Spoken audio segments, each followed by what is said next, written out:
My cousin stole my idea for a business. Now she works for me. My cousin stole my idea for a business. Now she works for me.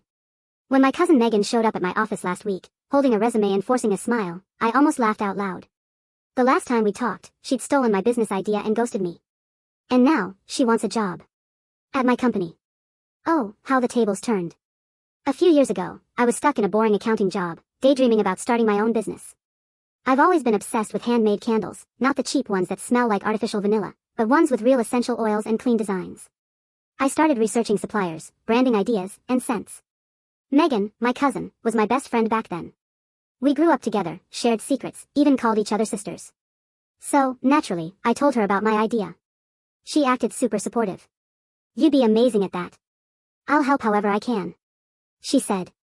Fast forward 2 months later, and I opened Instagram to see a brand new candle business, Megan's Glow. My logo idea, my tagline, even my exact scent combinations all there. I froze. She hadn't even bothered to hide it. When I confronted her, she said, "Business is business.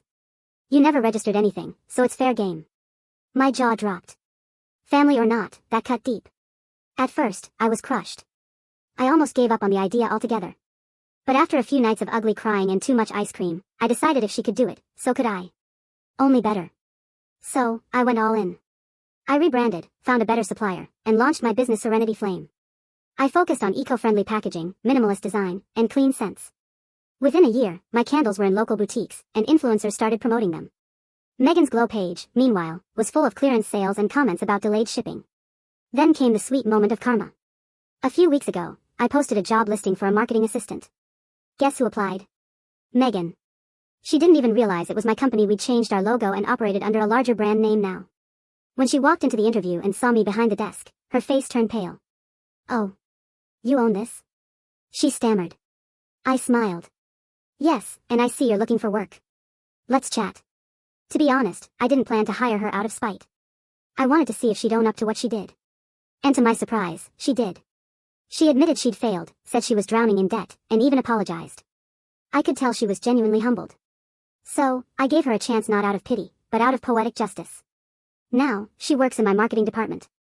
And every time she walks past our Serenity Flame wall logo, the one she once tried to steal, she smiles awkwardly and says, "Nice design." Life has a funny way of balancing things out. I don't hold a grudge anymore. In fact, she's actually been a good employee. But I'll never forget that betrayal taught me something priceless. Protect your ideas, even from family. Especially from my family. So yeah, my cousin stole my business idea. Now, she clocks in at 9 a.m. sharp for me.